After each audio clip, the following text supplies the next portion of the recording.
Diana berangkat ke Taiwan dengan hati yang berat, meninggalkan dua anak kecil yang terus memeluknya erat di terminal bus.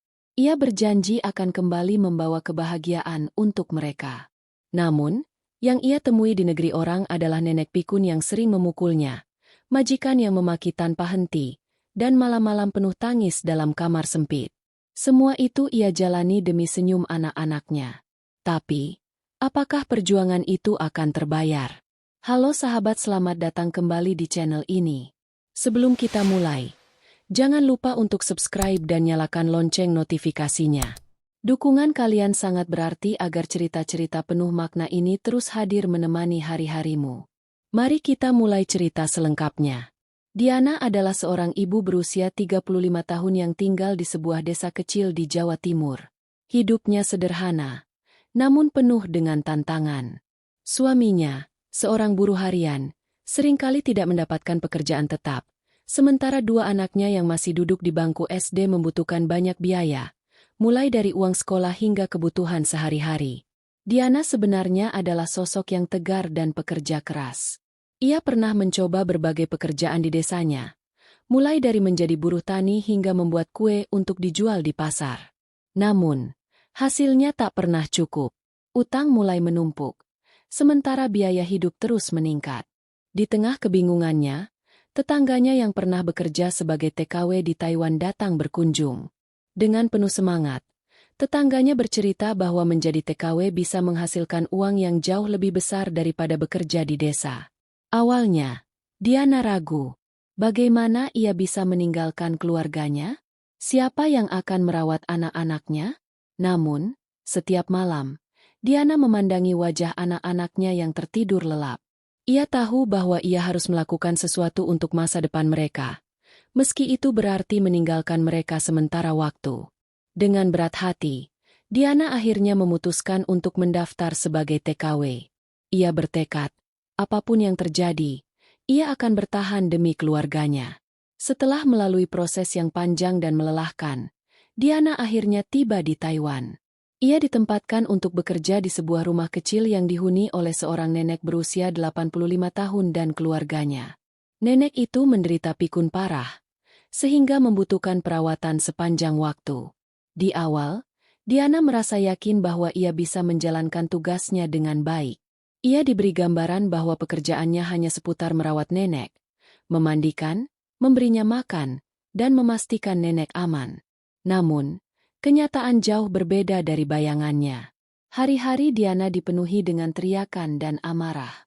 Nenek seringkali marah tanpa alasan, melempar makanan yang sudah Diana siapkan dengan susah payah, dan bahkan melukai dirinya sendiri.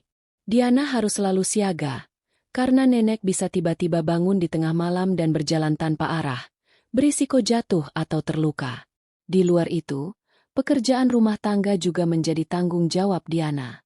Ia harus membersihkan rumah, mencuci pakaian, memasak untuk seluruh keluarga, dan memastikan semuanya berjalan dengan baik. Tubuhnya lelah, tetapi tidak ada waktu untuk beristirahat. Ia hanya bisa menahan semuanya, meski air matanya seringkali jatuh tanpa henti saat malam tiba. Namun, masalah tidak berhenti di situ.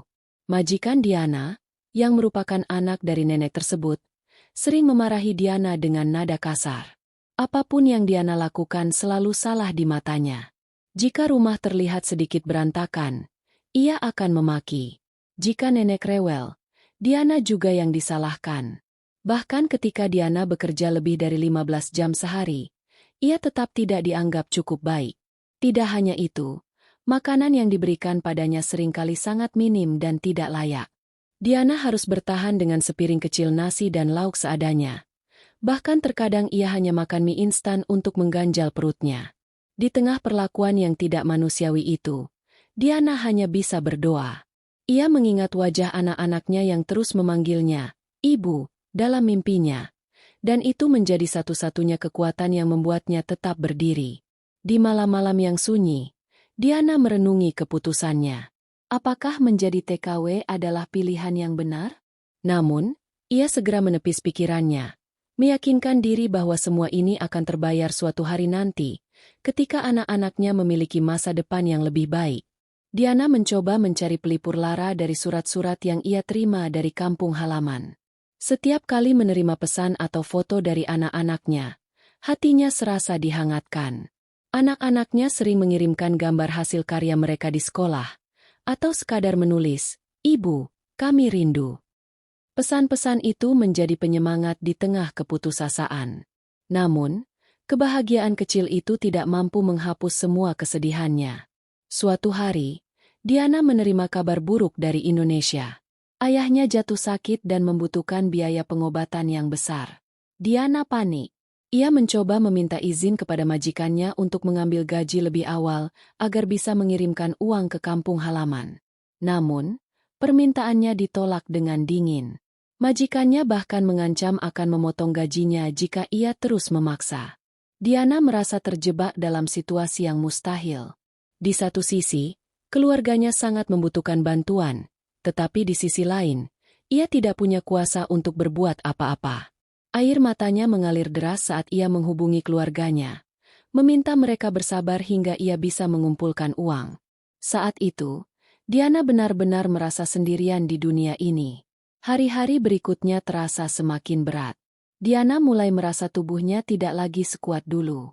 Rasa lelah yang terus-menerus menumpuk membuatnya sulit untuk fokus bekerja.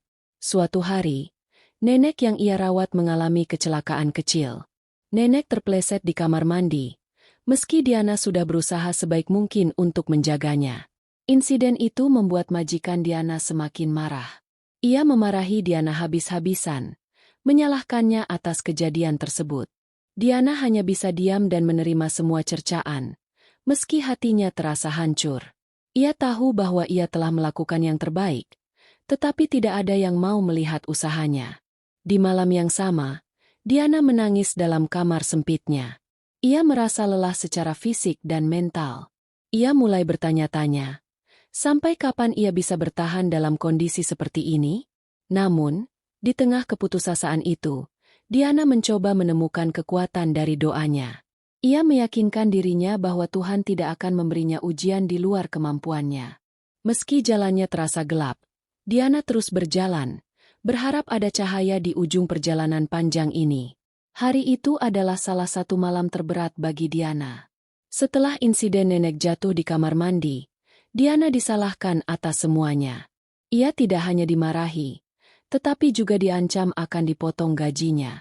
Diana sudah merasa bekerja mati-matian, bahkan sering mengabaikan rasa sakit di tubuhnya. Namun, apa yang ia terima hanyalah caci maki dan perlakuan yang tidak manusiawi. Ia ingat malam itu nenek mengeluh sakit, tetapi sang majikan tidak peduli. Diana terpaksa bertindak cepat dan membawa nenek ke dokter seorang diri. Sepanjang perjalanan, ia harus menopang tubuh nenek yang lemah, sambil menahan rasa lelah di punggung dan kakinya yang sudah pegal. Sesampainya di rumah sakit, dokter mengatakan bahwa kondisi nenek cukup serius karena sudah terlalu tua dan rentan. Diana merasa bersalah, meskipun ia tahu itu bukan sepenuhnya kesalahannya. Perasaan bersalah itu semakin dalam ketika ia mendengar nenek memanggil nama anak-anaknya dengan suara gemetar. Diana mulai menyadari, nenek yang sering marah dan bertindak kasar padanya sebenarnya adalah sosok yang juga terluka. Di balik sifatnya yang sulit, nenek sebenarnya sangat merindukan keluarganya. Ia hanya seorang wanita tua yang dibiarkan hidup sendiri tanpa kasih sayang dari anak-anaknya. Diana menangis dalam diam saat melihat nenek tertidur di ranjang rumah sakit. Untuk pertama kalinya, ia merasa bahwa ia dan nenek sebenarnya memiliki kesamaan. Sama-sama terjebak dalam situasi yang membuat mereka merasa kesepian dan tak berdaya. Hari-hari setelahnya, Diana mencoba memperbaiki hubungan dengan nenek. Ia mulai memperlakukan nenek dengan lebih lembut, meskipun nenek seringkali tidak menyadari atau merespons apa yang ia lakukan. Diana mulai memahami bahwa nenek tidak sepenuhnya sadar atas perilakunya. Pikun membuatnya kehilangan kendali atas emosi dan pikirannya. Diana berusaha lebih sabar, meski dalam hatinya sering merasa lelah dan putus asa. Ia mulai mencoba cara-cara kecil untuk membuat nenek merasa lebih nyaman. Misalnya, ia memasakkan makanan yang nenek sukai atau mengajak nenek duduk di taman kecil di belakang rumah, meski hanya sebentar. Lambat laun, nenek mulai menunjukkan perubahan. Ia tidak lagi sekeras dulu, dan bahkan beberapa kali terlihat tersenyum saat Diana memberinya makan. Suatu hari, Diana menemukan sesuatu yang mengejutkan di dalam kamar nenek. Ia menemukan sebuah kotak kecil berisi surat-surat tua. Surat-surat itu ditulis oleh nenek untuk anak-anaknya bertahun-tahun lalu. Isinya penuh dengan kasih sayang dan harapan. Diana tersentuh, karena ia tahu surat-surat itu tidak pernah sampai kepada anak-anaknya. Diana menyadari bahwa nenek mungkin merasa sangat kecewa dan terluka karena tidak mendapatkan balasan dari anak-anaknya. Diana mulai melihat nenek dengan sudut pandang yang berbeda. Ia tidak lagi hanya sebagai seorang majikan yang sulit, tetapi sebagai seorang ibu yang kehilangan kedekatan dengan keluarganya. Namun, kebahagiaan kecil yang Diana rasakan tidak berlangsung lama. Suatu malam, nenek mengalami serangan jantung mendadak. Diana segera memanggil ambulans, tetapi bantuan tidak datang secepat yang ia harapkan. Selama menunggu, Diana mencoba segala cara untuk menenangkan nenek. Ia memeluk nenek dengan lembut dan berbisik, meskipun nenek tidak sepenuhnya mengerti. Dalam kondisi kritis itu, nenek berusaha mengatakan sesuatu. Suaranya sangat pelan dan terbata-bata, tetapi Diana bisa merasakan ada ketulusan dalam setiap kata yang nenek coba ucapkan. Meski tidak jelas, Diana yakin nenek sedang mencoba meminta maaf atas segala perlakuannya selama ini. Air mata Diana tak terbendung lagi. Ia menggenggam tangan nenek erat-erat, berharap bisa memberikan sedikit ketenangan di detik-detik terakhirnya. Sesampainya di rumah sakit, dokter segera menangani nenek, tetapi semuanya sudah terlambat. Nenek menghembuskan napas terakhir dengan tenang, meninggalkan Diana dengan hati yang hancur. Meski hubungan mereka penuh lika-liku, kepergian nenek meninggalkan lubang besar di hati Diana. Ia merasa kehilangan seseorang yang, meskipun sulit, sudah menjadi bagian penting dalam hidupnya selama ini. Kepergian nenek menjadi titik balik dalam hidup Diana. Namun, alih-alih mendapatkan simpati atau penghargaan atas usahanya merawat nenek hingga akhir hayatnya, Diana justru diperlakukan tidak adil oleh majikannya. Mereka memutuskan kontrak kerja Diana secara sepihak tanpa memberikan kompensasi yang layak. Diana tidak hanya kehilangan pekerjaan, tetapi juga merasa dihina atas semua pengorbanannya. Ia mengemas barang-barangnya dengan perasaan campur aduk, sedih, marah, dan kecewa. Di perjalanan pulang, Diana merenungi semua yang telah ia lalui selama bekerja di Taiwan. Ia mengingat semua malam-malam panjang yang ia habiskan dengan air mata, semua perlakuan buruk yang ia terima, dan semua doa yang ia panjatkan dengan penuh harapan. Namun, di sisi lain, ia juga mengingat momen-momen kecil yang penuh makna, senyum nenek, pesan-pesan dari anak-anaknya, dan kekuatan yang ia temukan di tengah kesulitan. Meski merasa pahit, Diana berusaha meyakinkan dirinya bahwa semua itu adalah bagian dari perjalanan hidup yang harus ia lalui. Dengan hati yang berat, ia kembali ke Indonesia, berharap bisa memulai hidup baru bersama keluarganya. Sesampainya di kampung halaman, Diana disambut pelukan hangat dari kedua anaknya. Anak-anaknya menangis dalam pelukannya, dan Diana tak kuasa menahan air mata. Setelah berbulan-bulan berjauhan, akhirnya ia bisa kembali bersama orang-orang yang paling ia cintai. Meski ia pulang dengan tangan hampa secara materi, Diana merasa bahwa kehadirannya jauh lebih berharga bagi keluarganya. Suaminya, yang selama ini mencoba menggantikan perannya di rumah, meminta maaf karena belum bisa menjadi tumpuan keluarga yang lebih baik. Diana tidak marah atau kecewa. Ia tahu bahwa hidup mereka masih penuh dengan perjuangan. Namun, kali ini, Diana bertekad untuk menjalani semuanya bersama keluarga. Ia memutuskan untuk memulai usaha kecil di desa, berjualan makanan ringan yang ia pelajari selama di Taiwan. Meski sederhana, ia merasa bahagia karena bisa menjalani hidup tanpa harus berpisah dari anak-anaknya. Kisah Diana menjadi cerminan dari banyak TKW lain yang seringkali berjuang tanpa mendapatkan penghargaan. Namun, di balik semua pengorbanannya, ia menemukan kekuatan yang luar biasa, cinta seorang ibu yang tidak pernah menyerah demi keluarganya. Setelah memulai kehidupan barunya di desa, Diana mencoba menata kembali sisa-sisa semangat yang ia miliki. Meski pengalaman pahit di Taiwan masih sering terlintas di pikirannya, ia memutuskan untuk mengambil pelajaran dari semuanya. Namun, Tidak mudah baginya untuk memulai usaha kecil-kecilan tanpa modal yang cukup. Diana hanya memiliki sedikit uang hasil tabungannya selama menjadi TKW. Itu pun sebagian besar sudah digunakan untuk membayar utang keluarga dan pengobatan ayahnya yang sakit. Dengan sisa uang yang ada, Diana membeli bahan-bahan sederhana untuk membuat kue tradisional yang ia pelajari dari ibunya. Ia memulai usahanya dengan berjualan di pasar desa setiap pagi. Awalnya, dagangannya tidak langsung laris. Diana harus bersabar menghadapi pembeli yang kadang menawar terlalu rendah atau bahkan tidak membeli sama sekali. Namun, Diana tidak menyerah. Ia terus mencoba memperbaiki resep kuenya, bahkan menambahkan varian baru untuk menarik perhatian pelanggan.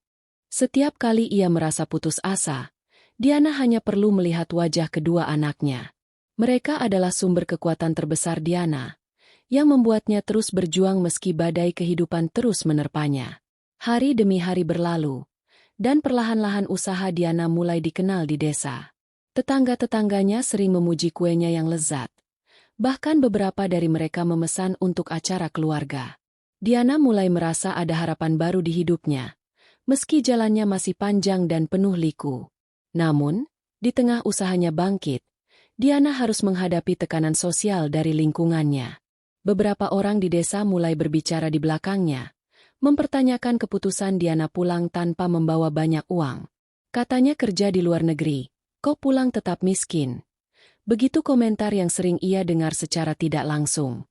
Diana hanya bisa tersenyum pahit, meski hatinya perih mendengar cemoohan itu. Mereka tidak tahu betapa berat perjuangannya selama di Taiwan. Mereka tidak tahu betapa banyak air mata yang ia tumpahkan, hanya untuk bertahan hidup. Diana memilih untuk tidak membalas atau melawan, karena ia sadar bahwa menjelaskan semuanya tidak akan mengubah apapun. Ia lebih memilih fokus pada keluarganya, pada usahanya yang perlahan mulai tumbuh. Namun, di dalam hatinya, Diana sering merasa kesepian. Rasa trauma dan luka batin dari pengalaman buruknya di Taiwan masih membekas. Setiap kali ia mengingat perlakuan kasar majikannya atau kejadian saat nenek meninggal di pelukannya, air matanya tak dapat tertahan. Diana menyadari bahwa proses penyembuhan batin tidaklah mudah. Ia membutuhkan waktu, dukungan, dan kekuatan untuk benar-benar bangkit dari semua luka itu. Ketika usaha kuenya mulai stabil, Diana memutuskan untuk berbagi cerita dengan komunitas TKW di desanya. Ia tahu ada banyak wanita lain yang memiliki pengalaman serupa, bahkan mungkin lebih buruk darinya. Diana mulai menghadiri pertemuan-pertemuan kecil yang diadakan oleh mantan TKW di sekitar desanya. Dalam pertemuan itu, ia bertemu dengan banyak wanita yang juga pernah bekerja di luar negeri. Mereka saling berbagi cerita, tawa, dan tangisan. Diana merasa bahwa ia tidak sendirian. Banyak dari mereka yang mengalami perlakuan buruk dari majikan, kehilangan haknya, atau bahkan pulang tanpa membawa apa-apa. Namun, dari kisah-kisah mereka, Diana juga belajar bahwa setiap orang memiliki cara untuk bangkit. Diana mulai merasa terinspirasi untuk membantu sesama. Ia berpikir, bagaimana jika ia membuat wadah bagi para mantan TKW untuk berkumpul dan saling mendukung? Dengan sisa tabungannya, Diana membuka sebuah tempat sederhana di dekat rumahnya, di mana para mantan TKW bisa berkumpul, belajar keterampilan baru, atau sekadar berbagi cerita. Tempat itu menjadi semacam pelipur lara bagi mereka yang merasa terabaikan setelah kembali dari luar negeri. Diana merasa bahwa membantu orang lain juga membantu dirinya sendiri untuk sembuh dari rasa sakitnya. Waktu terus berjalan, dan hidup Diana perlahan berubah. Usaha kuenya kini berkembang. Bahkan beberapa pelanggan dari kota mulai memesan dalam jumlah besar. Diana menggunakan hasil usahanya untuk memperbaiki rumahnya yang dulu hampir roboh. Ia juga bisa membiayai sekolah anak-anaknya dengan lebih baik. Anak-anaknya kini tumbuh menjadi remaja yang membanggakan, dan mereka selalu mengingat perjuangan ibunya sebagai inspirasi. Suaminya, yang dulu merasa bersalah karena tidak bisa membantu banyak, kini menjadi partner yang setia membantu Diana dalam segala hal. Kehidupan mereka mungkin masih sederhana, tetapi penuh dengan kebahagiaan. Diana merasa bahwa semua pengorbanan dan penderitaannya selama ini tidak sia-sia. Ia juga mulai dikenal di desanya sebagai sosok yang inspiratif.